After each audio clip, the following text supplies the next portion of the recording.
용서할 줄 모르는 종. 지난 시간 탕자의 비유를 통해 우리는 죄를 용서받는 것과 회개에 대해 나누었습니다. 오늘은 우리를 죄와 죽음에서 구속하시기 위해 십자가에서 죽으시고 부활하신 예수님께서 가르쳐 주신 용서와 용서하는 법을 나누려 합니다. 우리는 다른 사람을 용서하는 것도 또한 다른 사람에게 용서받는 것도 힘들어합니다.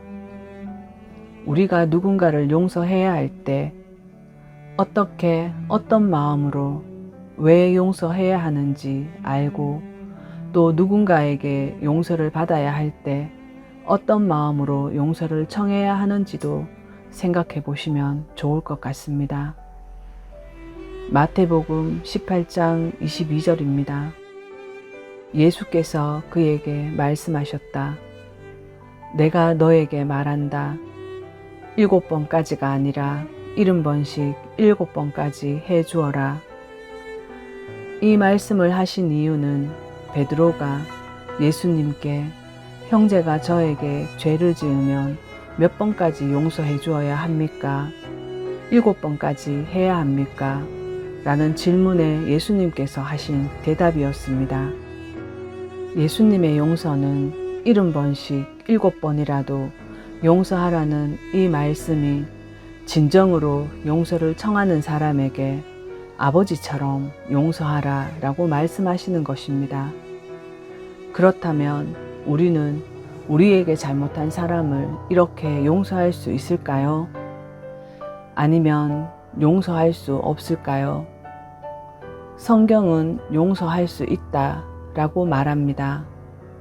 사람의 생각과 사람의 능력으로는 할 수 없지만 하나님께서 주시는 하늘의 능력으로 용서할 수 있는 능력을 모든 사람들에게 부어주셨습니다.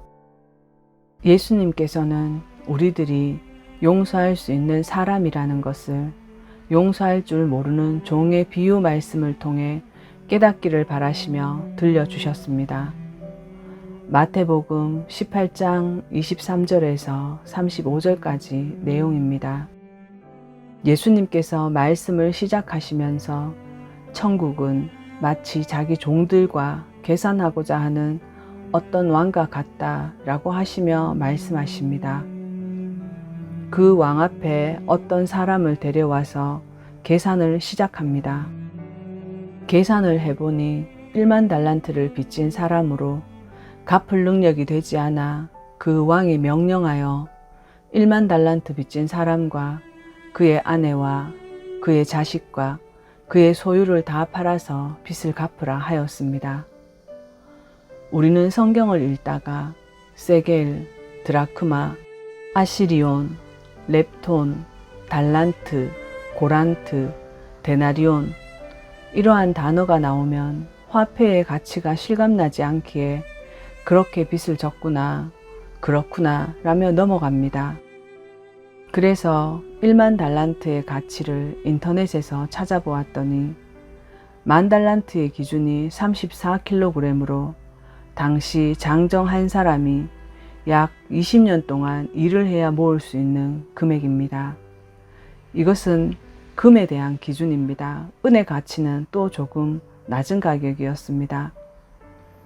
이 시대의 기준으로는 1만 달란트의 금무게가 20억 원이 넘는 금액이었습니다. 1만 달란트가 20년 동안 일해야 갚을 수 있다면 1만 달란트를 갚으려면 한 사람이 얼마나 오랫동안 일을 해야 갚을 수 있는 돈이 될까요? 20만 년을 일해야 한다고 합니다. 그러니 이 종은 자신을 팔고 아내와 자녀를 종으로 팔고 가진 것을 다 팔아도 갚을 수 없어 여력이 안 된다고 하는 것입니다. 즉, 이 빚은 사람의 힘으로는 도저히 갚을 수 없는 것입니다. 그 종이 왕 앞에 엎드려 간청합니다. 참아주소서, 제가 다 갚겠나이다 라고 했습니다. 이 사람이 왕에게 간청할 때 얼마나 간절하게 간청했겠습니까? 그 빚을 갚을 수 없다는 것은 그 빚진 자도 알지만 간절한 마음으로 간청하여 왕이 그 사람을 가엾게 여겨 풀어주고 그 엄청난 빚도 탕감해 주었습니다. 이 비유를 묵상하면 고스란히 우리의 모습임을 말해주는 것 같습니다.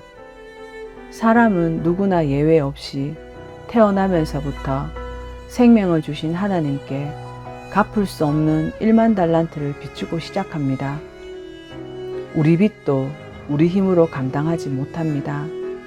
그런데 간혹 스스로 감당하여 의인이 되려 합니다. 이 비유 속 사람의 간절함에 그 사람을 왕은 가엾이 여겨 긍휼을 베풀어주고 탕감해 주었다라고 말하는 것입니다. 이것이 왕의 용서이며 긍휼이며 자비이며 은혜입니다. 이 사람은 갚을 수 없는 빚을 탕감받았으며 풀려났습니다. 또한 자기 자신도 아내도 자녀도 재물도 고스란히 그대로 보존되며 은혜까지 입었으며 불안한 마음도 사라지고 오히려 더 큰 자유로움도 얻은 사람이 되었습니다. 얼마나 기쁘고 감사하며 행복하겠습니까? 이제 빚진 자는 자신의 삶에 성실하고 열심히 일하여 가족들과 행복한 삶을 누릴 수 있습니다. 이 내용을 믿음으로 바꾸어 말한다면 죄를 용서받은 그 사람은 은혜의 삶을 주신 왕의 말씀을, 왕의 법을 삶의 모든 생활에 적용하여 왕의 뜻에 맞게 살아가도록 노력하며 살 것입니다. 그런데 성경의 현실은 빚을 탕감받은 그 사람이 나가서 길을 가다 자기에게 100데나리온 빚진 동료를 만납니다. 여기서 한 데나리온의 가치는 당시 노동자의 하루 품삯에 해당하는 액수입니다. 100데나리온 빚진 동료는 대략 4개월 정도 일하면 갚을 수 있는 금액이었습니다. 그 많은 빚을 탕감받은 사람은 자신에게 100데나리온 빚진 자의 멱살을 잡으며 빚을 갚으라 하자 그 동료는 엎드려 참아주면 갚겠다 라고 간청하여도 빚진 것을 갚을 때까지 감옥에 집어넣었더라 하며 그 동료 종들이 그 100데나리온 빚진 자의 일을 가엾게 여겨 주인에게 가서 일어난 모든 일을 말하였습니다. 1만 달란트를 탕감받은 그 종이 다시 주인 앞에 불려갔을 때 주인이 말합니다. 악한 종아, 내가 나에게 애걸하기에 가엾게 여겨 너의 모든 빚을 탕감해 주었는데 내가 너를 가엾이 여긴 것처럼 너도 너와 같은 그 동료를 가엾이 여김이 마땅하지 아니하냐 하시며 주인이 화가 나서 그 사람이 자기 빚을 다 갚을 때까지 형리들에게 넘기셨다 라고 합니다. 이 말씀을 우리는 깊이 묵상하며 생각해 보아야 합니다. 이 빚진 자는 자기 자신의 처지는 불쌍히 여기면서 다른 사람이 자신과 같은 처지에 놓여 있을 때 자신이 받은 은혜는 생각하지 않는 이기적인 모습으로 왕의 자비와 은혜를 다 받았지만 그 은혜와 자비를 하나도 받지 않은 자처럼 행동한 것입니다. 이 빚진 자가 해야 되는 행동은 자신에게 100데나리온 빚진 사람에게 형제여, 내가 형제보다 더 많은 빚을 왕께 졌으나 왕의 자비와 긍휼로 내 모든 것을 탕감받았다네. 그러니 왕의 그 은혜가 형제에게도 베풀어졌으니 나에게 진 그 빚은 없다네. 왕께서 형제의 빚도 탕감해 주신 거라네 라고 말하며 왕께서 베푸신 은혜를 같이 나누어야 했습니다.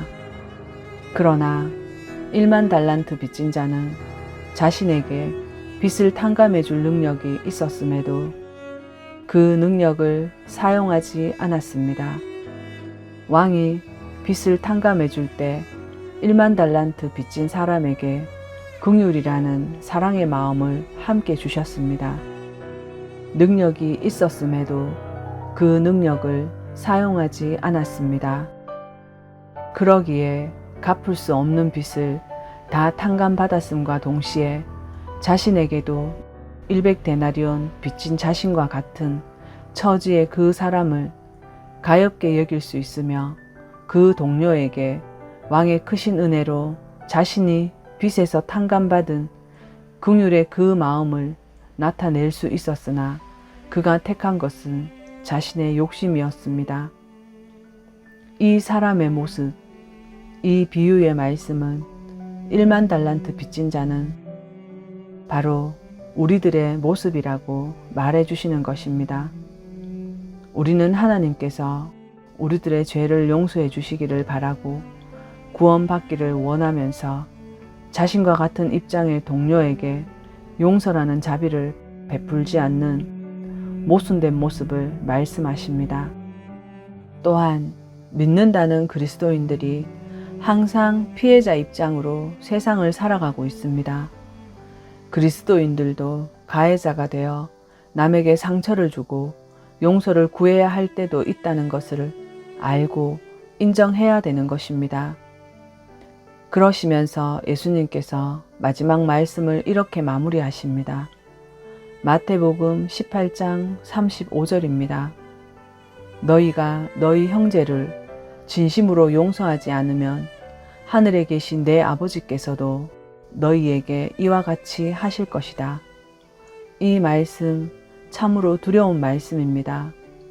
예수님께서 용서할 줄 모르는 종의 비유를 통해 하나님께 우리가 죄인으로 원수되었을 때 나를 찾아오시고 먼저 손잡으시고 은혜를 부어주셨으므로 갚을 수 없는 죄를 지은 나를 사면하시고 예수 그리스도의 십자가에서 보혈의 능력으로 나를 용서하시고 씻으시어 거룩한 자녀로 삼아 주셨기에 구원에 대한 감격과 감사가 나의 삶 속에서 이웃과 형제 자매들인 동료들에게 그 능력이 나타날 것이라고 하시는 것입니다.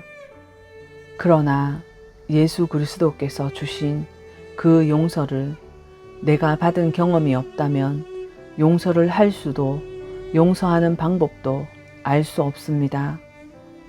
내가 용서를 하지 못하는 것은 아직 용서받은 경험이 내게 없거나 아니면 용서할 줄 모르는 종처럼 나만 용서받고 나만 평안하고 나만 위로를 누리는 그 욕심이 내게 빚진 자는 그런 평안을 누릴 자격이 없다 라는 자신의 판단과 욕심을 가져 스스로 하나님의 자리에 있지는 않은지 자신을 살피고 내가 지식으로 내 힘으로 용서하려 하지 말고 하나님께 기도하여 거룩한 욕심을 내어 1만 달란트의 내 빚을 먼저 탕감해 주시기를 그 은혜를 내게 먼저 부어주시기를 구하여야 합니다. 그러면 정말 놀라운 역사가 여러분의 삶에 일어나는 것을 알 수 있습니다. 내 지식과 힘으로는 절대 용서되지 않을 뿐 아니라 할 수도 없는 것입니다. 반드시 하나님께서 내 안에 들어오셔서 하나님의 은혜로 빚을 탕감받은 자, 하나님의 은혜로 용서받은 자만이 하나님의 그 은혜의 빚을 진 자만이 결국 하나님의 사랑에 빚진 자만이 용서할 수 있는 것입니다. 그래서 용서는 특권입니다.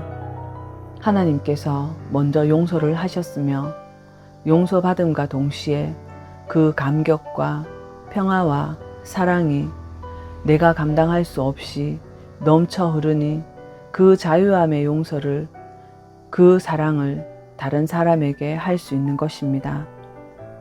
사랑하는 형제 자매 여러분, 오늘 다시 한번 용서의 문제에 대해서 깊이 생각해 보는 시간이 되셨으면 좋겠습니다.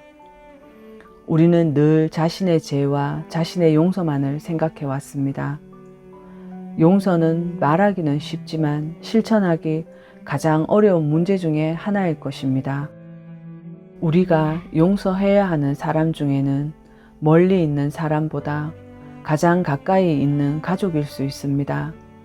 또한 절대 용서할 수 없다고 생각하는 사람도 있을 것이며 용서하고 싶지 않은 사람도 있을 것입니다. 그러나 내가 용서해야지 내가 살 수 있다는 것도 잊으시면 안 됩니다.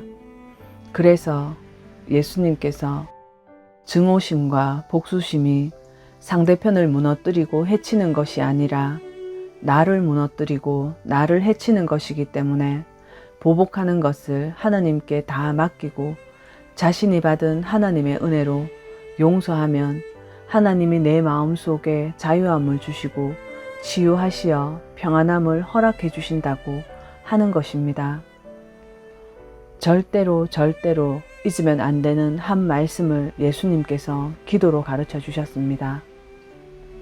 우리에게 잘못한 사람을 용서하여 준 것 같이 우리 죄를 용서하시고 우리가 용서하지 못하면 우리의 죄도 용서받지 못함을 잊지 않아야 하며 또한 예수님의 용서는 원수를 사랑하라 까지입니다. 너희를 저주하는 자를 축복하며 미워하는 자들에게 잘해주고 천대하고 박해하는 자를 위해 기도하라. 여기까지 주님의 용서인 것입니다. 참 어렵죠. 그래서 사람의 힘으로는 안 되는 것입니다.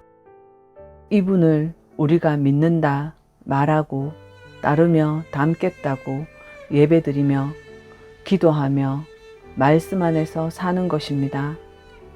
이분이 바로 우리의 하나님이십니다. 원하는 예수 그리스도의 용서입니다.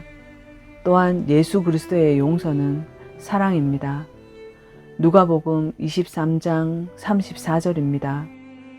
예수께서 말씀하시기를 아버지시여 저들은 자신들이 무엇을 하는지 알지 못하고 있으니 저들을 용서하소서 라고 하셨다.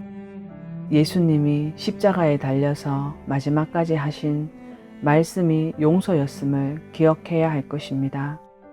오늘도 말씀과 함께 주님과 동행하시기를 바랍니다. 말씀을 마칩니다.